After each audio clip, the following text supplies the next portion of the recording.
yeah, we want retribution. Oh yeah, we want retribution. Oh yeah, we want retribution. Yeah, we ran out of patience. Boil up with the cold hard hatred. I can feel the vibration. Beat in the streets, it's a new sensation. I wanna break faces on the pavement. I wanna make greatness look complacent. Adrenaline awakened, I can taste it. We can make an impact, grab it and taste it.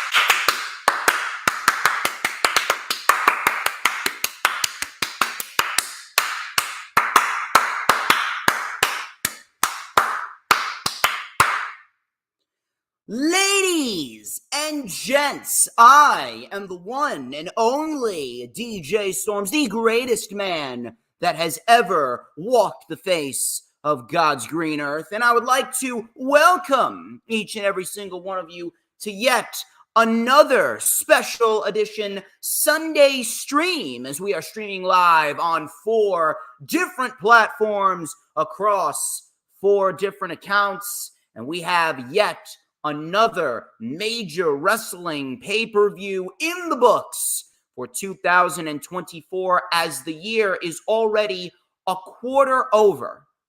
I'm trying to wrap my head around that. I can't seem to do that. I don't fucking like it. I don't fucking like it. Time is moving way too fast. I feel like I do not have the opportunity to sit down and enjoy the fruits and labor that is in front of me. But as of course you already know who I am, Mr. Controversy, and the operator of the best damn X known to mankind. And if you don't already sense the beautiful smell that is in the air, once you take that deep breath and you go, oh, you already know what that is. That is the smell of pure motherfucking excellence. And this is the official rewind for WWE Backlash, which of course streamed live yesterday afternoon on the Peacock. That is, get your mind out of the gutter, you fucking savages. Peacock, yesterday afternoon from Lyon, France, Eastern Time. And yesterday afternoon, I did a watch-along from 80s WrestleCon, where we had a bunch of independent wrestlers and fans stop by the show. We also gave our live reactions on Backlash, so I'd like to give a special shout-out to Rich Reed. I'd like to give a special shout-out to Total with Tom. I'd like to give a shout-out to Matthew Compatello and Joey Ace and Rick Recon, Vic and Hale of the Now, GKM. Thank you very much for taking the time out of your day to stop by the stream, and I know that the people loved it. I know that the views are through the roof right now. Over 250 views so far in just 24 hours. That is unbelievable. I don't think I've had a stream that gained that many views in that short of amount of time. And we are on a hot streak, actually. We are on a hot streak with the last 5 streams. The last 5 streams right here on the channel, they all hit over 120 plus views. We are in the range of 120 to 200 to 250 views. I'm telling you, the views for these live streams have been absolutely through the roof. So I'd like to thank each and every single one of you who took time out of your day to come out and watch me. It definitely means a lot to me. And I had a great time at 80s WrestleCon. I sold a couple pieces of merch. And for those of you that are wondering, yes, I do have a lot of new merch in stock. I got some medium and some XL t-shirts. I also got some wristbands and the newest piece of merch, ladies and gentlemen, the official DJ Storms Switchblade comb. High quality shit right here. And if you look closely on the comb right over there, you will see that it says good. It is the most scrumptious, the most tastiest comb that you will ever come across. And just like me, you could be the tastiest snack in the IWC. And everyone will want a piece of you, just like everybody wants a piece of the Storm's Meister. So please hit me up. The combs, they are $3. Wristbands are $2. T-shirts are $25 plus shipping. So please, if you have not already gone out of your way to get yourself a piece of merch, please go and hit me up on all platforms of social media. You'll be able to hit me up on Instagram and X at HistoryMakerDJS. One more time, that is at HistoryMakerDJS, both on X and Instagram. You can also add me on my personal Facebook for collaborations and business inquiries. Please send me an email. My email is, of course, StormsTakeOver@gmail.com. Like the official DJ Storms business page, which we are live on right now. And I may just send you an invite to join the official DJ Storms Posse group on Facebook. That is, all of those links are in the description of this very stream. So far, we got a solid 10 people in the chat right now. Thank you very much to Raging Girl Gamer and the Final Hoss, who are currently in the chat. I actually just sent a t-shirt and a comb to Raging Girl Gamer. She will be getting her merch very, very soon. I greatly appreciate Raging Girl Gamer coming out of the woodworks to support me. She is amazing. She's a beast, and I'm actually playing catch up to her. I think that she's already at 3,000, if I'm not mistaken. She may very well already be at 3,000 subscribers. I'm playing catch up to her. It's ridiculous over here. So if you guys are watching right now, if you're watching on YouTube, please go and hit the subscribe button on my YouTube channel and hit the like button on the stream no matter where you're watching it from, whether it be Facebook, YouTube, X, or Rumble. We're on Rumble as well. We're looking to build a nice solid foundation over on Rumble as well. Please go like the stream no matter where you're watching it from, and share the stream out on all platforms of social media, including X, Instagram, Facebook, Pinterest, Tumblr, Snapchat, TikTok, Twitch, Rumble, whatever social media platforms that you may be using. Get the stream out there, because everyone, and I mean everybody, needs a dose of DJ Storms in their lives. Why? Because it is a known fact that I make people's lives better. See, I didn't make the rules. Yes, I did. In addition to that, when you're watching on YouTube, hit the subscribe button. Please hit the subscribe button and hit the notifications bell with a huge coup de grace, because that way you will know whenever I pop up on YouTube. Because whenever I pop up on YouTube, you already know, baby, it is the absolute best time to be on YouTube. It is the only time that you are going to get to see this glorious sideburn chin strap combination and this beautiful mustache right here. You already know the drill. Why? Because everybody wants a piece of the Storms Meister. I am just that damn good.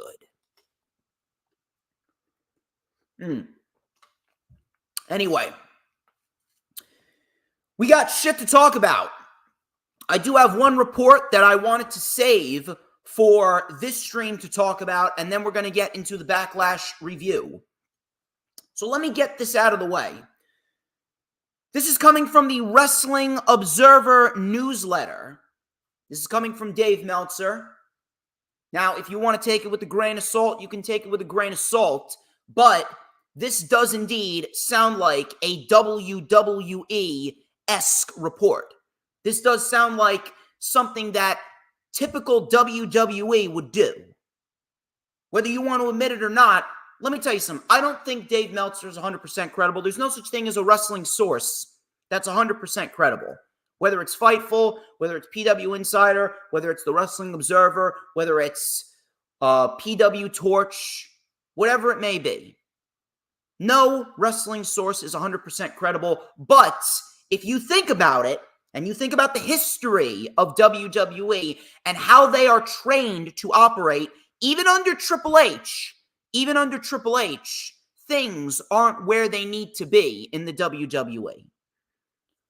But Dave Meltzer of the Wrestling Observer newsletter, he reported that WWE doesn't have a big-time direction for Cody Rhodes until The Rock and Roman Reigns make their return to television.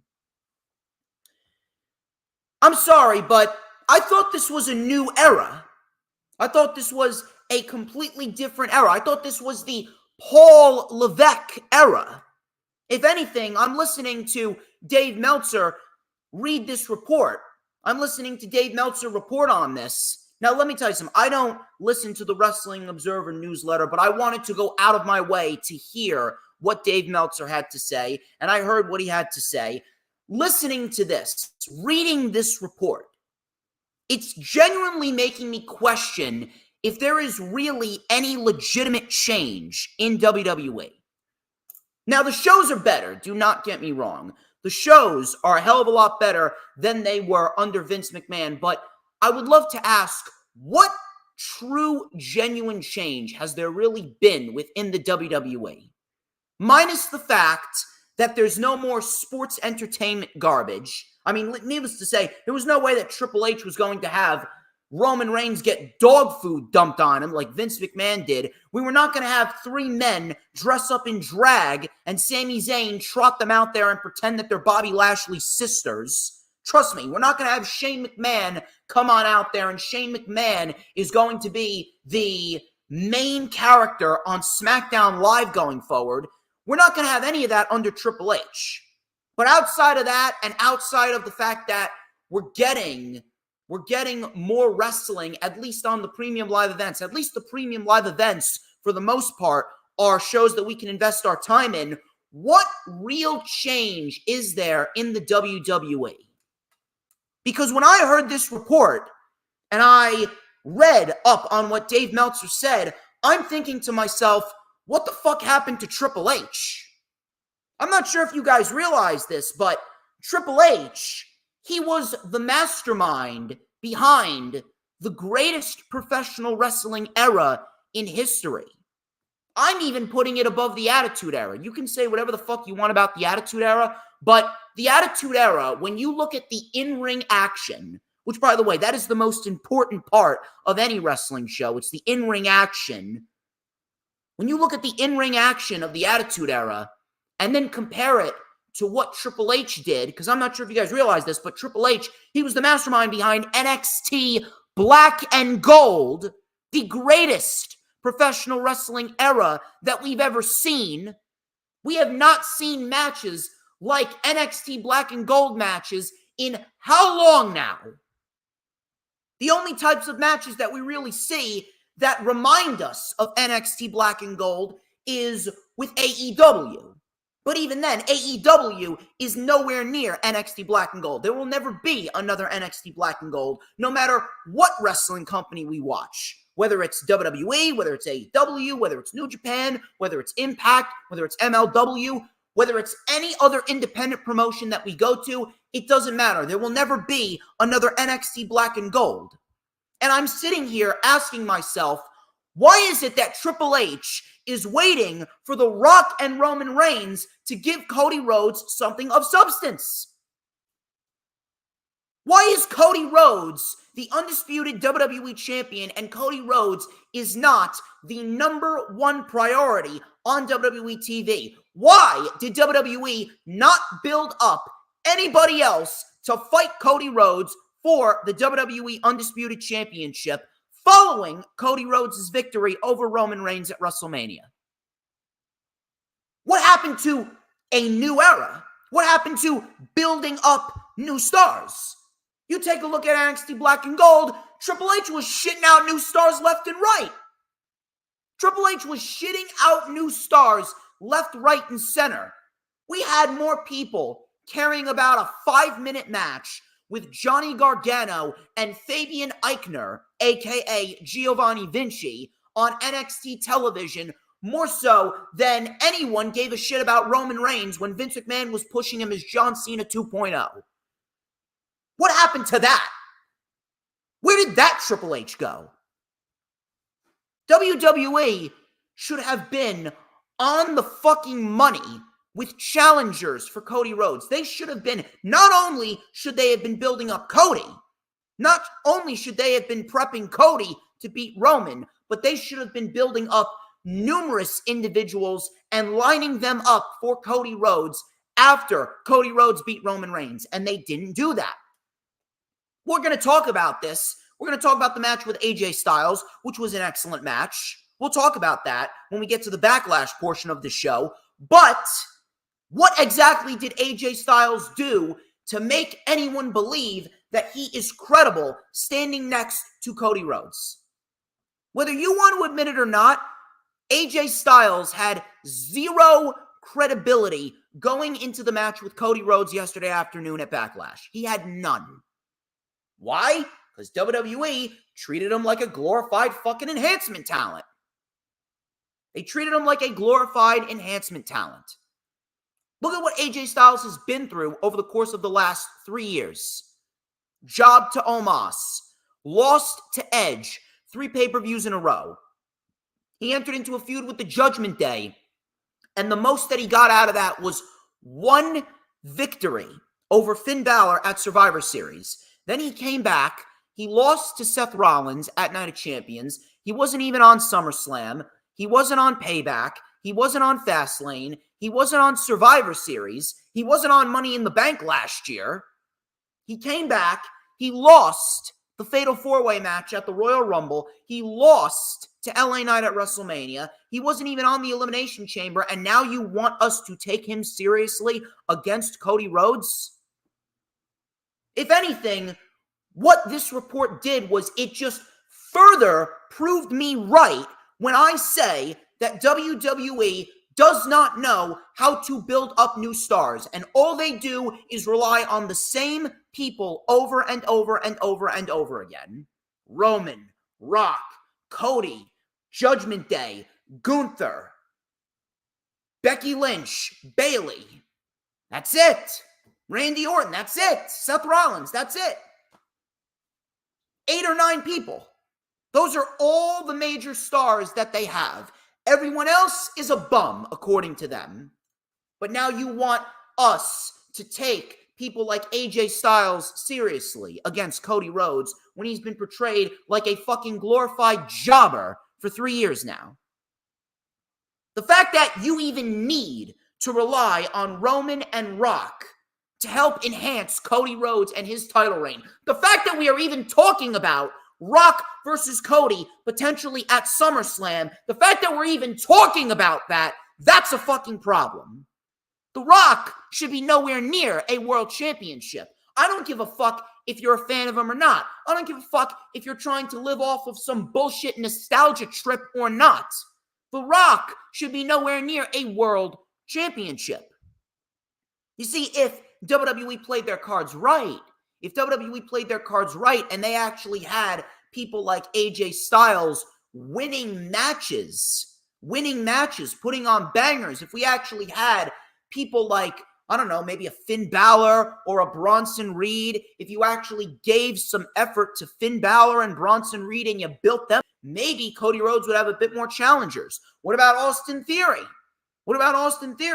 WWE seemingly completely discarded Austin Theory and shackled him into a tag team with Grayson Waller. Granted, they're great.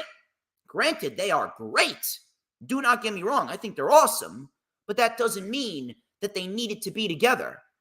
They were put together out of desperation because WWE had nothing for them. What about people like a Bobby Lashley? Bobby Lashley has not been given the proper treatment in God knows how long. People like Karrion Kross. People are making fun of Karrion Kross left, right, and center. WWE has not given him the proper amount of booking. People like a Rey Mysterio, people like a Santos Escobar. Santos Escobar should be a lot further along than he is. Santos Escobar, realistically, should have already been a United States champion already. What the fuck are we doing? What are we doing? You can't build up one person and one person only. You cannot put all your eggs in 5 or 6 people, and then when you try and book someone outside of those 5 to 6 people, you cannot expect anyone to take him or her seriously. It's the same thing with a guy like Liv Morgan. A woman like Liv Morgan, you cannot expect people to take Liv Morgan seriously in a world title match against Becky Lynch if we do get that match this year. You cannot expect anyone to take Liv Morgan seriously against Becky Lynch if you're going to have Liv Morgan lose every single big match that she's in this year. Lost the Royal Rumble, lost the Elimination Chamber, lost the Women's Battle Royal. She got beat by Becky Lynch on the road to WrestleMania. But now you want us to take her seriously and potentially see her in a role where she's pinning Becky Lynch's shoulders to the mat, 1, 2, 3. I'm sorry, but it doesn't work that way. You need to build her up, and she hasn't been built up. It's the same thing with a guy like AJ Styles. Now you have Cody Rhodes as the world champion, and you have no big-time direction for Cody Rhodes with anyone outside of The Rock and Roman Reigns. You're not even attempting to tease Cody Rhodes and Randy Orton. You're not even attempting to potentially build up a Kevin Owens. You're not potentially thinking about building up a Solo Sikoa. You're not potentially thinking about building up a Bobby Lashley. No, you're not thinking about building up anybody. You're not thinking about building up anybody, and you're just throwing Cody Rhodes in there. You're throwing Cody Rhodes in there with a bunch of scrubs before Roman Reigns comes back, and then we finally get some sort of credible challengers for Cody Rhodes. I'm sorry, but that is absolutely fucking pathetic in every sense of the word. The fact that we are even talking about The Rock and Roman Reigns coming back and Cody Rhodes has no big direction for him outside of those two men, that is absolutely fucking inexcusable. And it really makes me question if there's really any true sense of change backstage in WWE. What happened? What happened to the Triple H of old? What happened to the Triple H that was running NXT Black and Gold, where he was practically shitting out new stars left, right, and center? Now, WWE expects us to take a guy like AJ Styles seriously against Cody Rhodes when all he's been doing for the last 3 years is jobbing out. Now people expect us to take guys like LA Knight seriously against Cody Rhodes when we know he's not going to win. Guys like Lashley, guys like Cross. Why aren't they further along than they are? The fact that we're relying on The Rock and Roman to make Cody's title reign interesting, that right there is absolutely ridiculous. Shit like that pisses me off. Shit like that pisses me off, and it really proves that WWE, they still do not know what the fuck they're doing.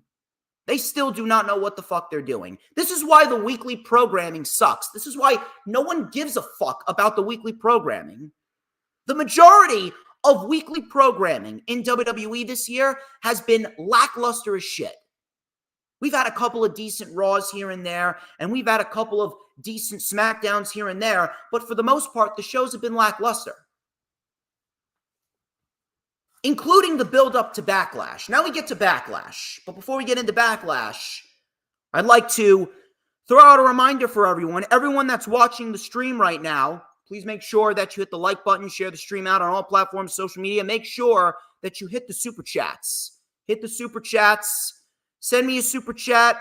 Send in a super sticker. Send in a super thanks. And become a channel member. Become a channel member. I know Raging Girl Gamer, she's a channel member. Hula Grim, he is a channel member as well. If you guys want some special perks, you guys want some special custom emojis, you guys want custom content, you guys want shout-outs, personalized shout-outs for you and for you only, become a channel member. And, of course, send in the super stickers, super thanks, and super chats throughout the course of the live stream. Now, Backlash. Backlash.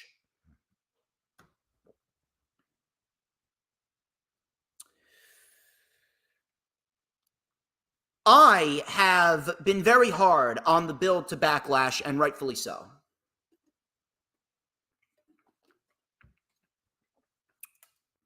WWE and AEW TV as well. WWE and AEW TV this year have been very bipolar, to say the least. It's very, very weird. It's been a roller coaster of a ride throughout 2024 so far. We get a couple of decent shows, and then we get a string of lackluster shows. We got a very good Elimination Chamber, a very good WrestleMania. We got a couple of decent Raws, a couple of decent SmackDowns. But I mean, for the most part, WWE TV has been extremely lackluster. The Royal Rumble was a complete disappointment. The Rock, he hijacked WrestleMania season and made it all about himself. No other match besides Rock and Roman versus Rollins and Cody on night one felt important. And then we get to Backlash. We get to the build to Backlash, and the build to Backlash has been incredibly lackluster as well. The draft was one of the worst WWE drafts that we've ever been subjected to. Boring, unexciting, and there was no real change, minus a few NXT individuals being called up. It's ridiculous. The majority of WWE TV this year has been incredibly lackluster. And then we get a show like what we got yesterday afternoon. We get a show like Backlash in Lyon, France, and I think to myself, why isn't WWE giving us shows like this every week? Why is it that WWE, they give us a couple of weeks of decent shows, and then they give us a handful of boring and bland shows? We get a great pay-per-view, and then we're not getting anything to really follow up on it. Dynamite has kind of been the same thing. AEW TV has kind of been the same thing. They started off pretty decent going into Revolution. Coming out of Revolution, they were great. Coming out of Revolution, they were awesome. And then the month of April seemingly was a complete 180 for AEW. The only show that was really worth investing your time in was probably the last episode of Collision for the month of April, and then Dynasty.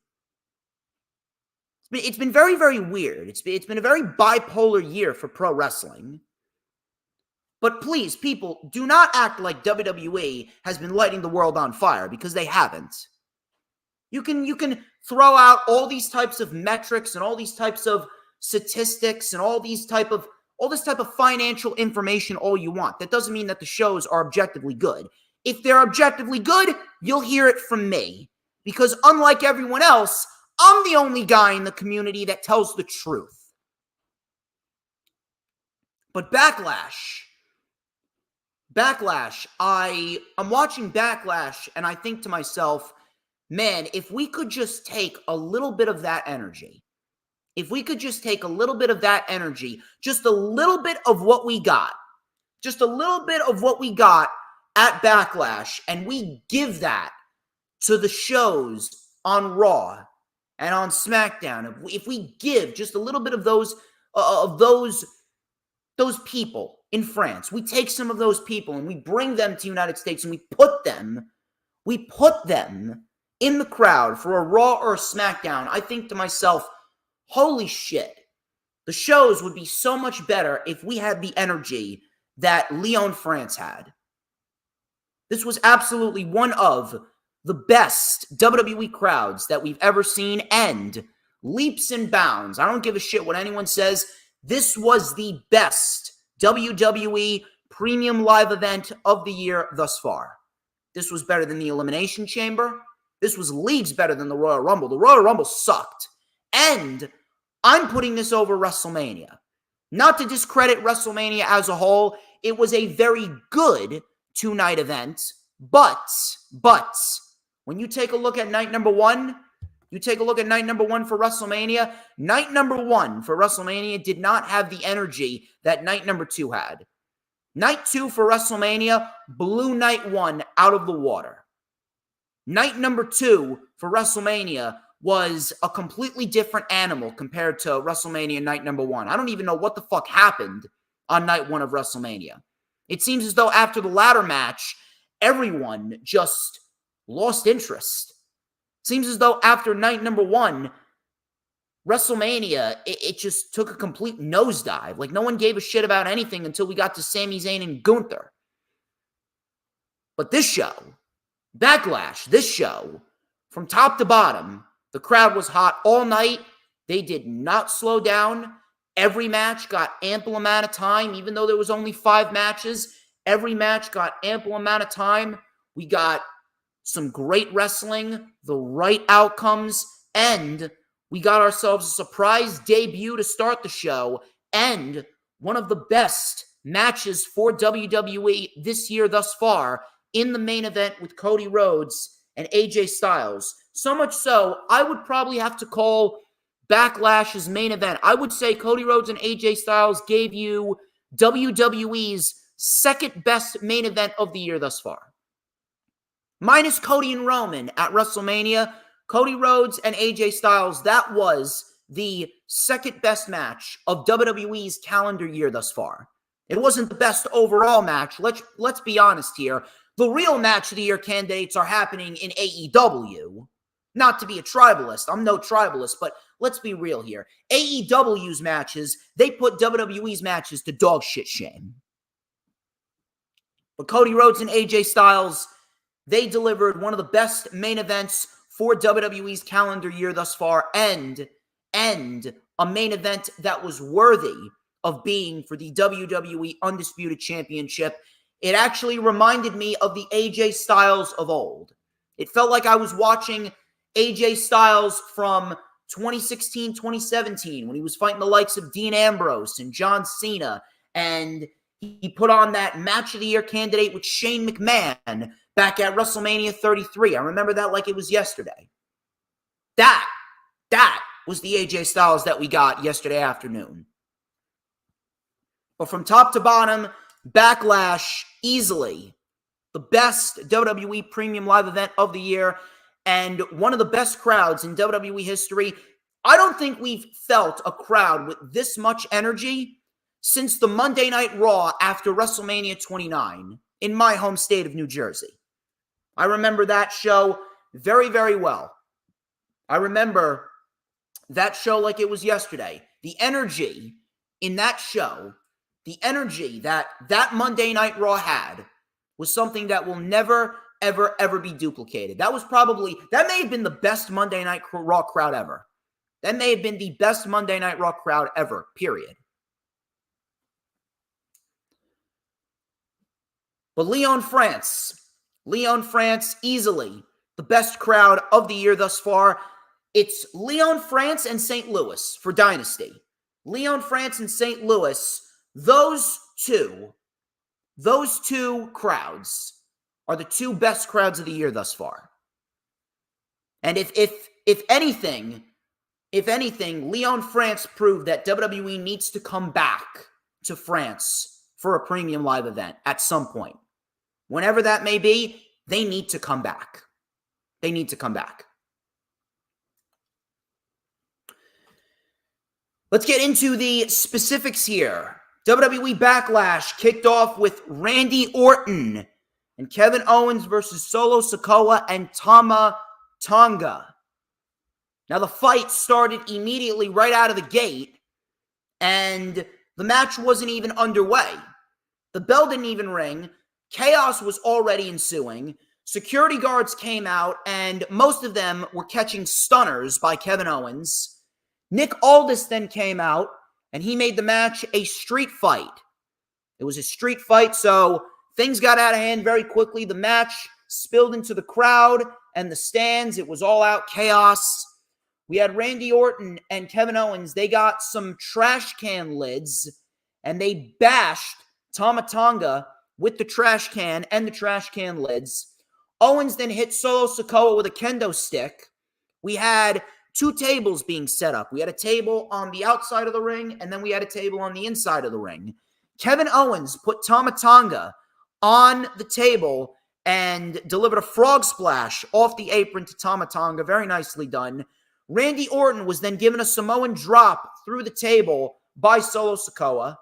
Owens caught a big lariat, and Owens, I love the way that Kevin Owens sells a lariat. Whenever Kevin Owens sells a lariat, he just turns himself inside out.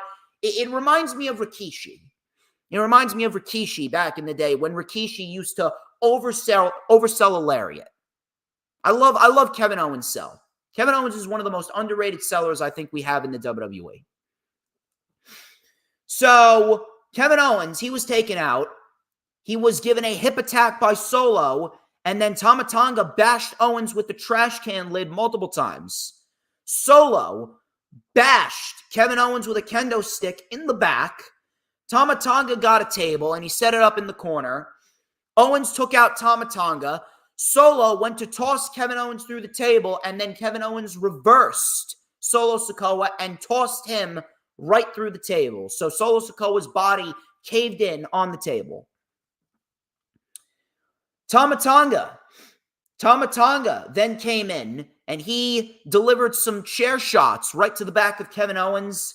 There was multiple chairs in the ring. Randy Orton resurfaced, hit a nice power slam, a draping DDT, and an RKO on Tama Tonga. Solo Sikoa broke it up. Solo and Orton then brawled on the announce table. Solo went for the Samoan spike, but Randy Orton caught him with an RKO on the table. Owens then bashed Tama Tonga with some chairs and set up a bed of chairs, 4 chairs facing each other. Tama Tonga then went to superplex Kevin Owens, but that did not work out. Kevin Owens hooked the leg and delivered an avalanche fisherman brainbuster through the bed of steel chairs. It looked fucking brutal. We had a 1, we had a 2, but the referee was pulled out of the ring, and Tonga Loa, formerly known as Camacho back in the day when WWE was pairing Hunico, the Sin Cara that took the place of Mystico.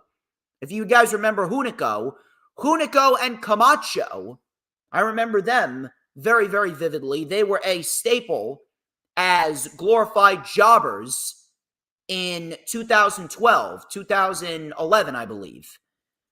The former Camacho, otherwise known as Tonga Loa, the adoptive brother of Tama Tonga. Tonga Loa made his return to WWE. He hit Orton and Owens with the steel steps. Solo Sikoa with a Uranagi onto Kevin Owens through a chair. Samoan spike. Kevin Owens flipped himself inside out. 1, 2, 3, and Solo Sikoa wins the match. Solo Sikoa wins an excellent street fight, and Solo Sikoa adds a new member to the bloodline as Solo Sikoa continues to be the de facto man in charge in the bloodline, although many people believe that The Rock is pulling the strings. Many people believe that The Rock is pulling the strings. I would not discredit that whatsoever. I actually think that is pretty accurate. And to be quite honest with you, that makes the most sense. But now we got Tonga Loa as a part of the WWE. The Gorillas of Destiny. Tama Tonga and Tonga Loa. They are officially both in the WWE. And we could very well be on the verge of seeing the Gorillas of Destiny versus the Usos in due time. And holy shit, if you guys are looking for tag team wrestling, that right there is tag team wrestling personified. That is something that I can absolutely get behind. That is something that I am looking forward to. This was an excellent match. Absolutely the right outcome. A solid debut for Tonga Loa. And the bloodline continues to grow. And you know what's the greatest thing about all this? The greatest thing about all this is the fact that the bloodline finally, after a year of nothing, after a year of just wanting Roman to lose the championship so that way we could get the next chapter of this story with the bloodline, finally, the bloodline is interesting again.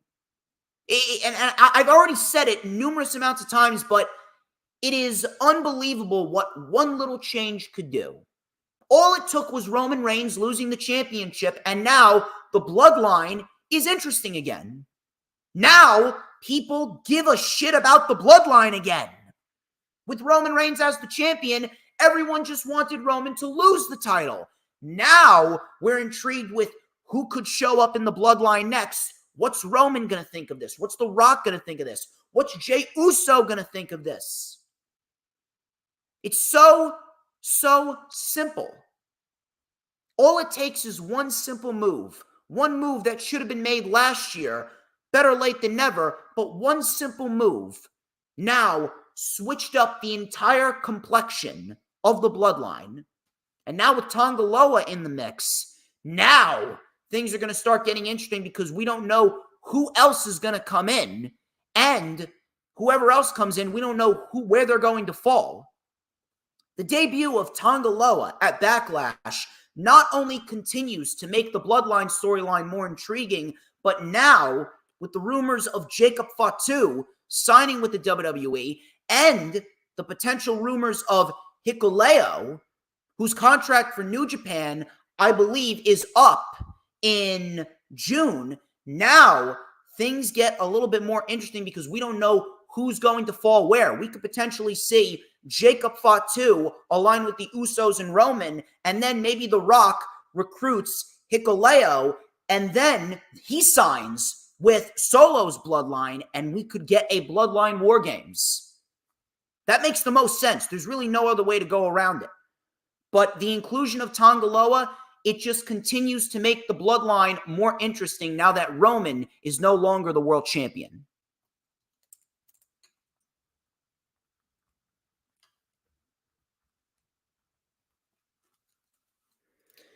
From there, we go into the women's triple threat match. This is Bayley defending against Naomi and Tiffany Stratton. I was looking forward to this match. I wanted to see what these three women were going to produce. We already know how good Bayley is. We already know how good Naomi is. We already know that Tiffany Stratton, she is, without a shadow of a doubt, one of the brightest young stars in WWE right now. And this was going to be a big showcase match for Tiffany Stratton. And I would say that Tiffany Stratton, she passed the test with flying colors. Tiffany Stratton looked great here against Bayley and against Naomi. Naomi got a nice showcase. Bayley, she got a big-time match on a pay-per-view, a very nice title defense. And overall, it turned out to be a very good triple threat match. Matter of fact, I would have given these women another 5 more minutes.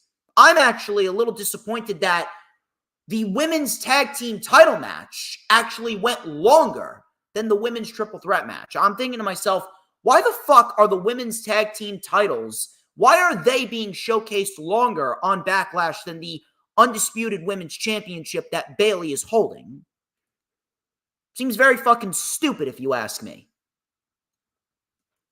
But regardless, this was a very good triple threat match. The crowd, they were chanting along to the signature overseas Bayley song, the "Hey Bayley, ooh ah, I wanna know, will you be my girl?" The shit that you see the UK crowd doing. Stratton with a handspring back elbow on Naomi. Stratton then with a double stomp to Naomi and one for Bayley as well.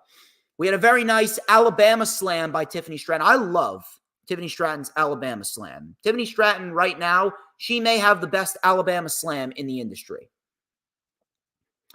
So from there, the brawl spilled to the outside. Bayley with a tope suicida on Stratton. Naomi then with a split-legged moonsault. Very nicely done. We had a sit-out powerbomb by Naomi on Tiffany Stratton. Bayley was up on the top rope. Naomi locked in a submission hold, and Bayley broke it up with a diving elbow for a 2 count. We had 2 sunset flip power bombs into the corner, but Stratton stopped Bayley on the sunset flip power bomb attempt. Bayley then hit a Bayley to belly. Stratton kicked out. Stratton then took out Naomi with an Alabama slam on the announce table, and then she did the same to Bayley. Stratton then went for the prettiest moonsault ever, but Naomi and Bayley hit Stratton with a 3D in tribute to the Dudley Boys. Fuck Bully Ray, by the way. Crowd was chanting, "This is awesome." We then had Naomi and Bayley trading some strikes. Naomi with an enziguri.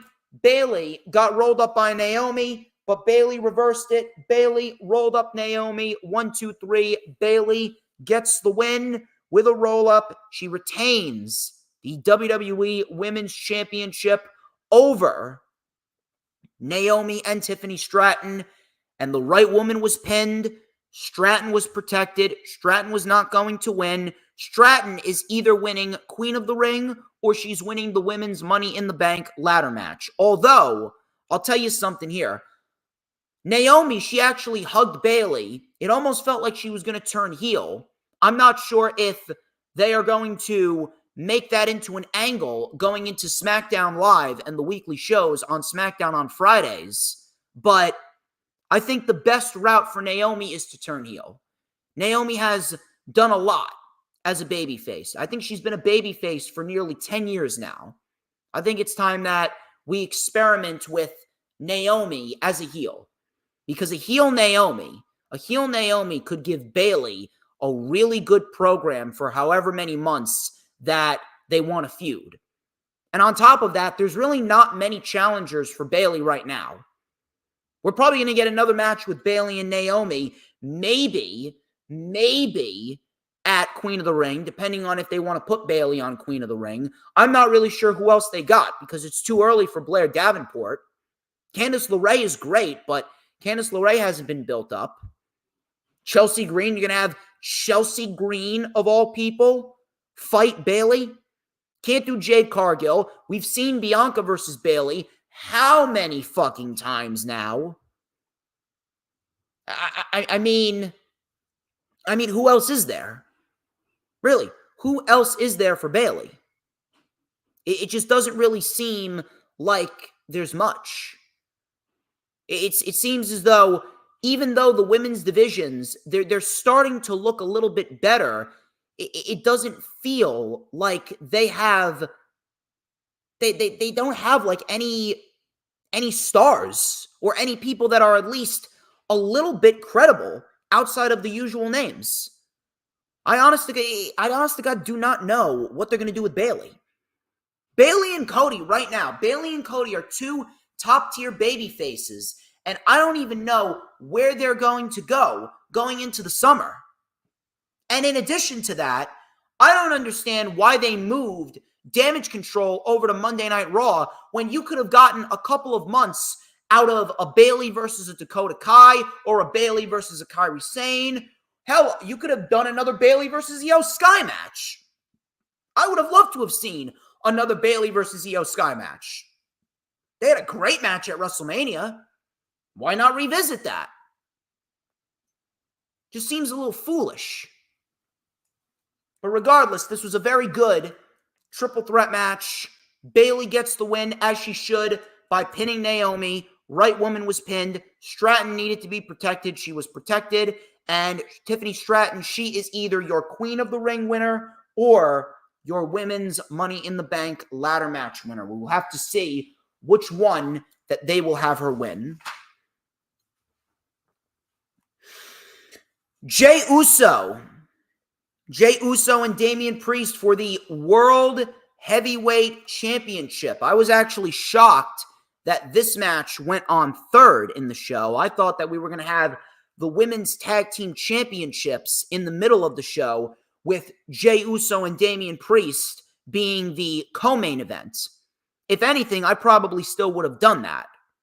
Regardless, Jey Uso and Damian Priest. We've seen Jey Uso and Damian Priest fight numerous amounts of times. This was pretty much the feud of the fall, if we're going to be quite honest here. This was the feud of the fall.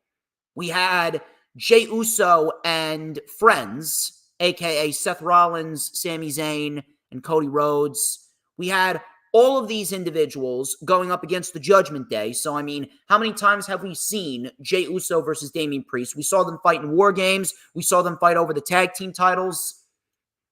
I mean, it's been done. It's been done to death. However,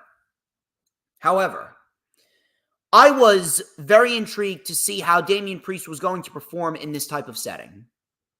Mainly because of the fact that I know that Damian Priest is a world championship caliber individual. But people have been shitting on him for no good reason. Listen, I know that he has not been given the best possible treatment, but Damian Priest has proven time and time again that he is to be taken seriously. And after this match, no one should be discrediting Damian Priest at all. These guys went 16 minutes, and this was probably, give or take, you can make your arguments, but to me, this was probably the second best match on the show. And this was one of Damian Priest's best matches, period. And this was Jey Uso's best match since his match with Seth Rollins back in December. That was the last great Jey Uso match that I remember. So the crowd, they had their phone lights. The crowd had their phone lights, and they were doing Jey Uso's yeet hand gesture. They were doing Jey Uso's hand gesture with the lights. It looked beautiful. It looked great.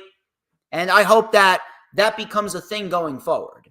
I hope that becomes a thing going forward because, man, that enhances Jey Uso tenfold.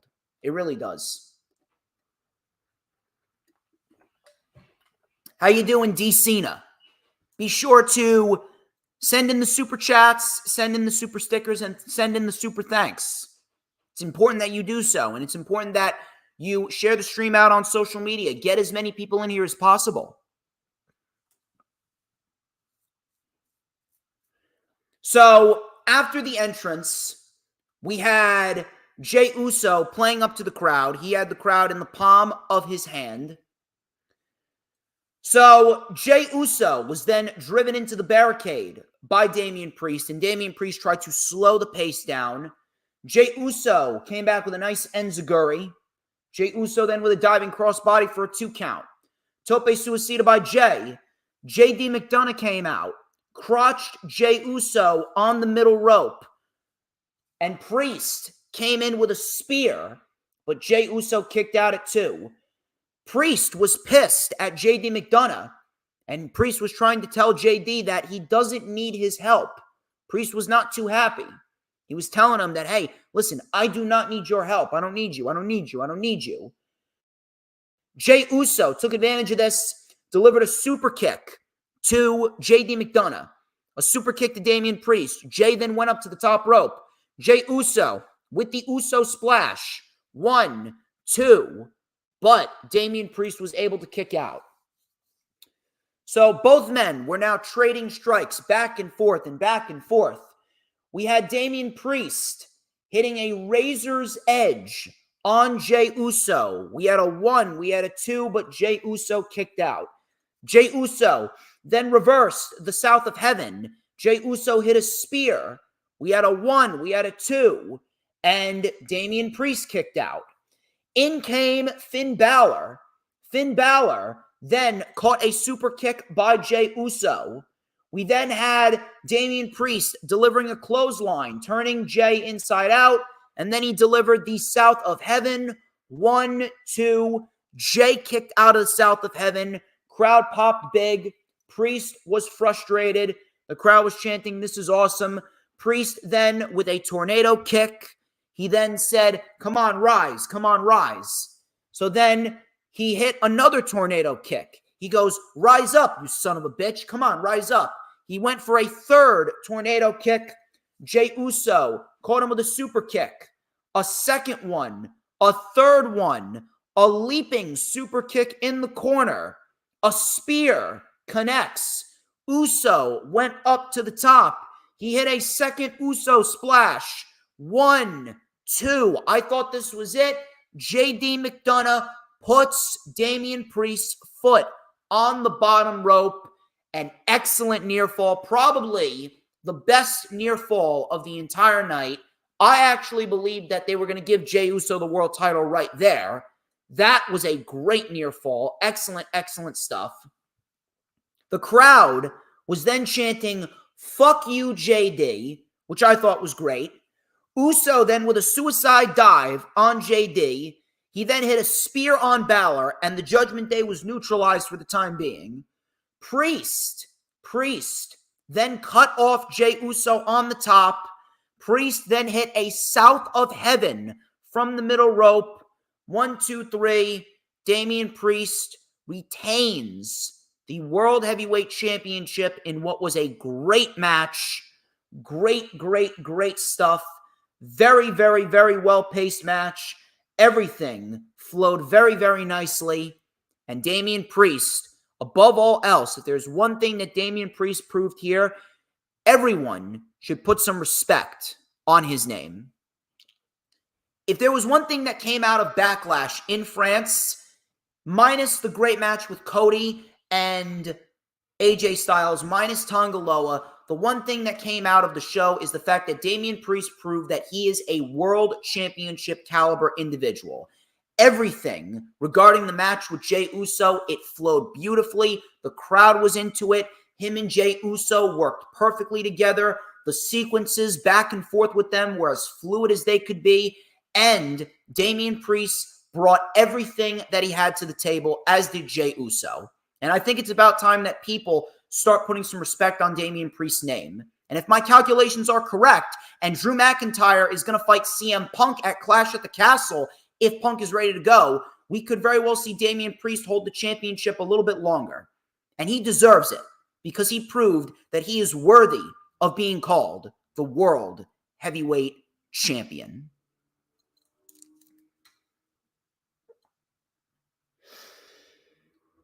Moving on here. Women's Tag Team Championship match. Kabuki Warriors. This is Asuka and Kairi Sane versus Jade Cargill and Bianca Belair.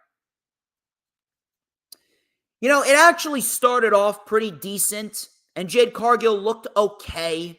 Jade Cargill looked okay at certain points in this match, but let's be honest here. This was a Monday Night Raw match placed on a pay-per-view. Now, was it a complete disaster? No. But the home stretch of this match was painful to watch. I don't know what the fuck was going on. We had Kairi and Asuka fumbling around with Jade Cargill. Jade didn't even know what move that they were going to do next. We had Kairi and Asuka not even knowing who the legal participant was. It was just very, very awkward down the home stretch. And it was a typical women's tag team title match with the predictable layout of the match. We had Bianca Belair and Kairi and Asuka. Those three women did all of the work, and Jade Cargill got the tag and hit the big spots in the match.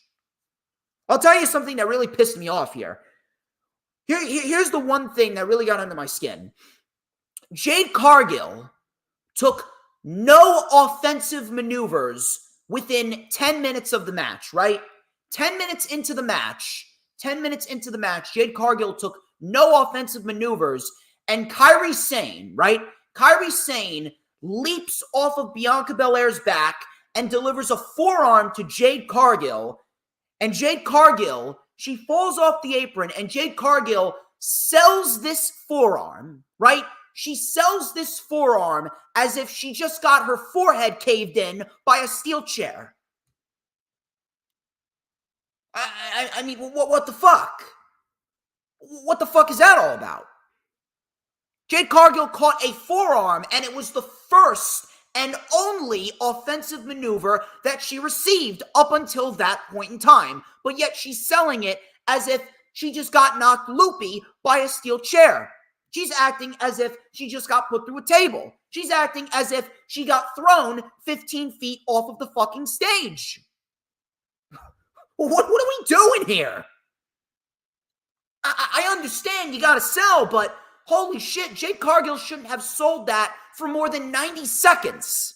She was off the apron for nearly 5 minutes. What do you think happened here? Jade Cargill got the hot tag. She did a couple big moves. She did a springboard crossbody. That's new. So I'll give her that. That's new. Springboard crossbody, couple splashes, couple backbreakers, couple power bombs. And what do you think happened? We had Jade Cargill hitting Jaded on Kairi Sane. Jade Cargill hits Jaded on Kairi Sane. Bianca Belair hits a KOD on Asuka onto Kairi Sane, and Bianca Belair pins Asuka for the win. And Jade Cargill is now a champion, and she's had all but 4 matches in WWE. Jade Cargill is a champion, and she has all but 4 fucking matches in WWE. Let me tell you something. Jade Cargill ain't a fucking Kazuchika Okada. Jade Cargill ain't an Okada. Jade Cargill ain't a Mercedes Moné. Jade Cargill ain't a Will Ospreay.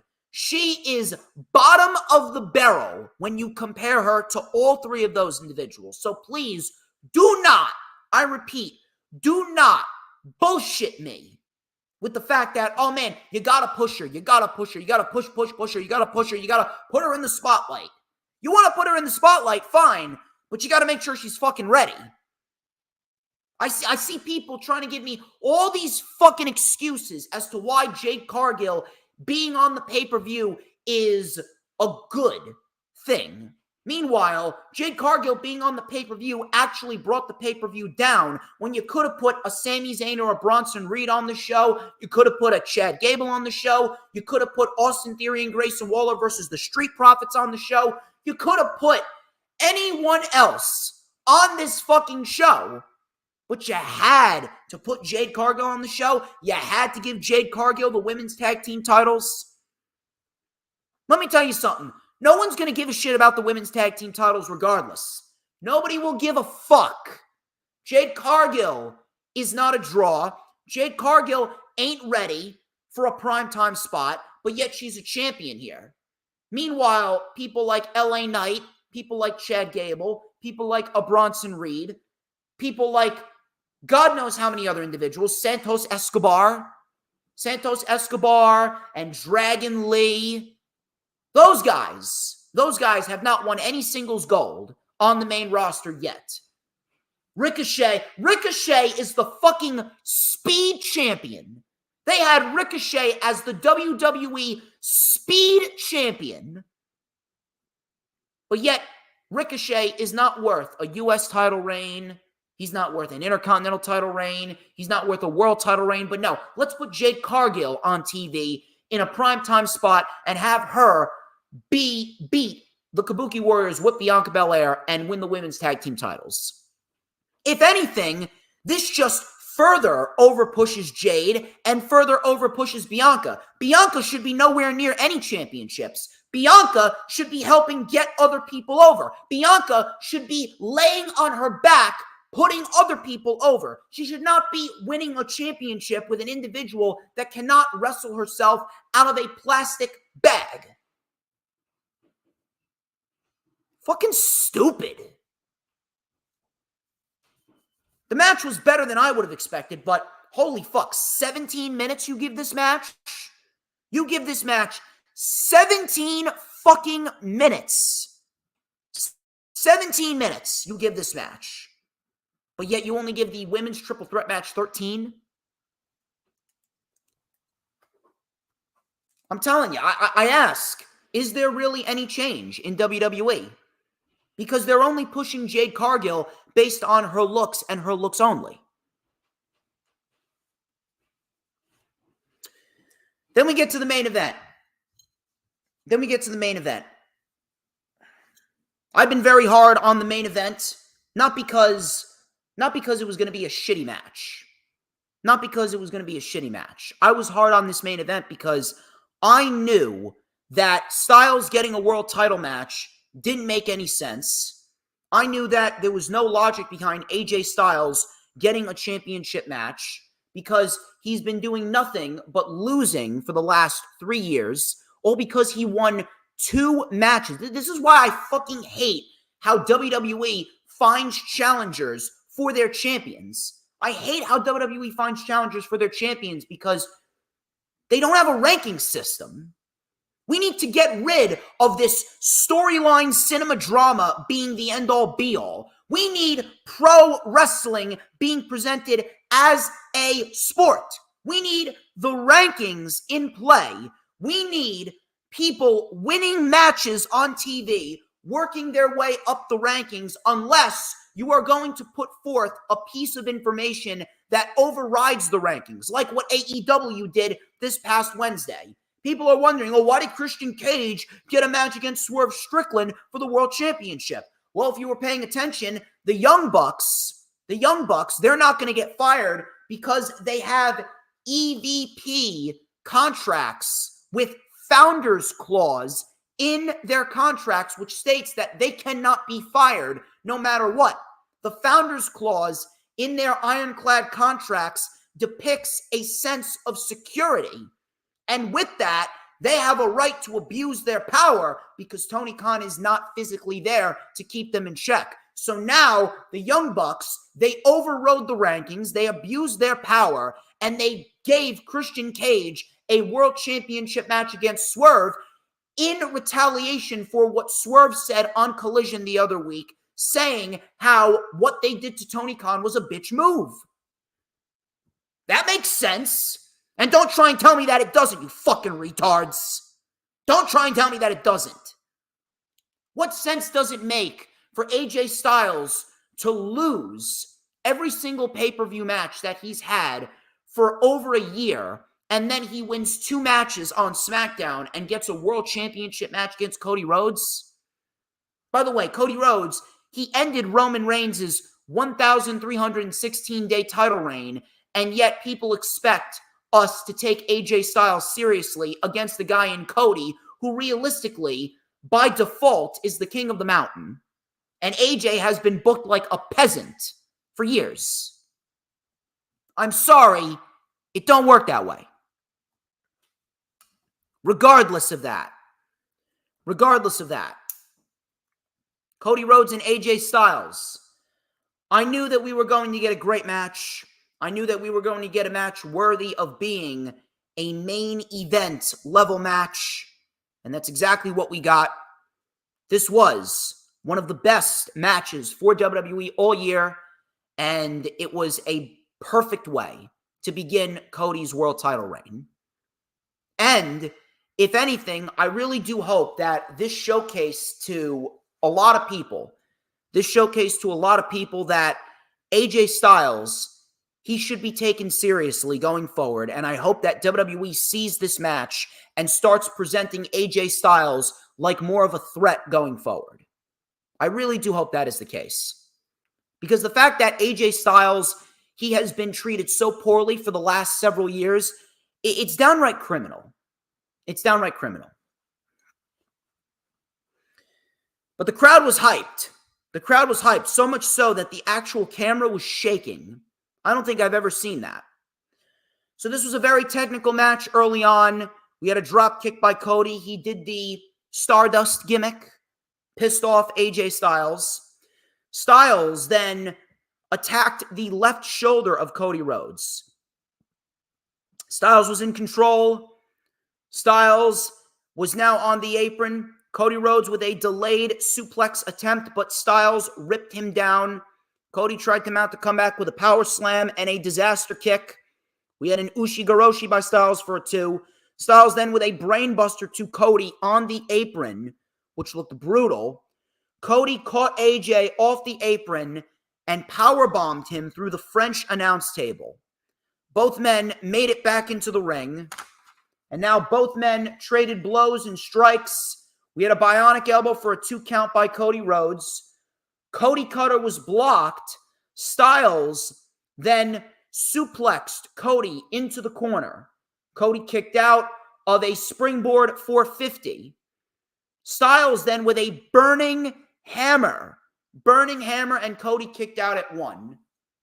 Cody kicked out at 1 from the burning hammer, which looked fucking great. Loved that. We need to do more of that shit. Because that shit will make matches more exciting.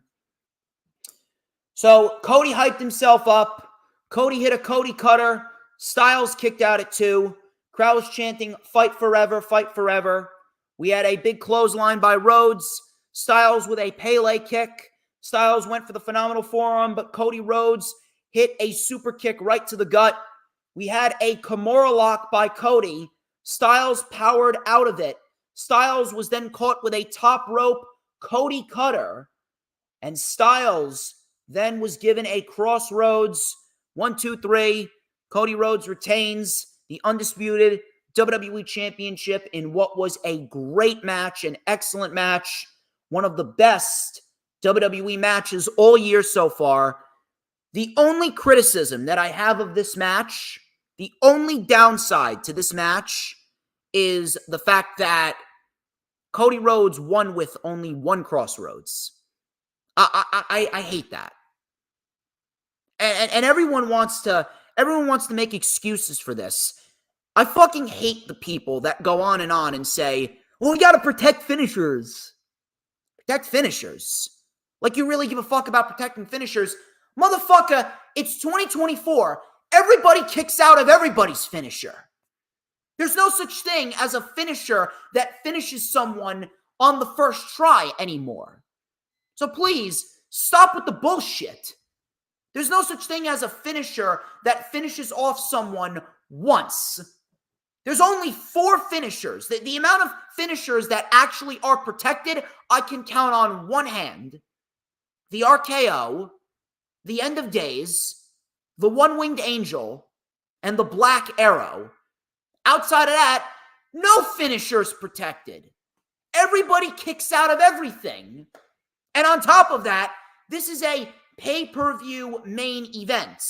When you have a pay-per-view main event, I expect you to bring out the absolute best, no matter what. So the fact that we only got one crossroads, I'm sorry, but that's a little lame. If anything, AJ Styles should have kicked out of the first crossroads, and then he should have delivered a Styles Clash. Cody Rhodes should have kicked out of that, and then we should have gotten a second crossroads, and that should have finished off AJ Styles. But one crossroads? Let me tell you something. The match was fantastic between Cody Rhodes and AJ Styles. The match was awesome. But the fact that it only took one crossroads is very lame, especially considering that this is the first time ever we're seeing AJ and Cody fight. This is Cody's first title defense. We should have gotten a second crossroads after Styles kicked out of the first one. Styles should have hit a Styles Clash. Cody should have kicked out of that, and then we should have gotten the second crossroads to finish off AJ Styles. And please do not give me the fucking excuse of, oh, we gotta protect finishers nowadays. Like you give a fuck about protecting finishers. It's 2024. Everybody kicks out of everyone's finisher. The amount of finishers that are actually protected in 2024, I can count on one hand. I'm not saying we need 17 finishers in the match, but one crossroads finishing off AJ Styles, I'm sorry, but that is extremely, extremely lame. Regardless of that, this was an excellent match to cap off what was an excellent show, and it was absolutely one of WWE's best crowds ever, the best crowd of the year, and leaps and bounds the best premium live event of 2024 thus far. And I'd like to hope that this is going to be the start of a really good summer season for WWE. You take a look at what we got going on tomorrow night on Raw. We got the King and Queen of the Ring tournament starting. We got Saudi Arabia playing host to SmackDown and to King and Queen of the Ring. Then we also got Clash at the Castle. We got Clash at the Castle. We're probably going to get Drew McIntyre and CM Punk on that show. We're probably going to get Money in the Bank being a banger of a show. Then we got SummerSlam. So if WWE plays their cards right, if WWE really plays their cards right, we are going to be in for a great summer season. WWE has a lot going for them coming out of Backlash. With King and Queen of the Ring, with Clash at the Castle coming up, with Money in the Bank being in the Scotiabank Arena in Canada, and then we got Clash at the Castle, and then SummerSlam. With all of these major events coming up, and the fact that we got Drew and Punk, King and Queen of the Ring, Cody Rhodes is doing his thing as the WWE Undisputed Champion, and we got new members of the Bloodline being introduced. If WWE plays their cards right with everything that they got going for themselves, we could be in for WWE's best summer period in many, many years. I don't remember the last time we had this much going on during a summer period in WWE since the summer of Punk in 2011. So if WWE does right by what they have, we're going to be in for their best summer period in many, many years. Ladies and gentlemen, that's all I got. That is all that I got for you. Bit of a quick stream, really nothing over the top, nothing too crazy to talk about. That wraps up this edition of The Rewind for WWE Backlash 2024. I would like to thank each and every single one of you who stopped by. I'd like to thank each and every single one of you who took time out of your day to come and watch me. You guys are fucking fantastic, and I cannot thank you enough for all the support. Thank you to Dylan. Thank you to Dee Dee. Thank you to Grega John. Thank you to the Final Hoss. Thank you to James Punaseca. You guys are fucking fantastic. Please make sure, if you have not already done so, please make sure that you hit the like button, both on YouTube and Rumble if you're watching. Like, comment, and subscribe to the channel. Be sure to continue to send in the super chats, send in the super thanks, send in the super stickers, and continue to share the stream out on all platforms of social media. I'm telling you, being DJ Storms, it is no easy task, but you guys make it all worthwhile. One more time, thank you very much for showing up yesterday afternoon during the Backlash watch-along, and I will have my Rockin' Wrestling Weekend from ISPW. I will have that up this Wednesday. This Wednesday, I will have that up at 7 p.m. Eastern Time, and you'll get all the major highlights from the Rockin' Wrestling show in the Menon Arena. It was a very fun show. It was a great 80s WrestleCon, and I had an extremely fun time meeting everyone and talking with everyone. By the way, shout out to Howie Jackson, because Howie Jackson's a fucking beast. Howie Jackson's amazing. Howie Jackson, he came to 80s Con wearing my DJ Storms shirt, repping the DJ Storms brand with pride. He is an absolute fucking beast in every sense of the word. Thank you very much to Howie Jackson. But until next time, I'm DJ Storms, and this has been The Rewind. But before we get out of here, ladies and gentlemen, please join me and answer the question, who runs the IWC, as I take a sip of my ice water. I'll tell ya who runs the IWC.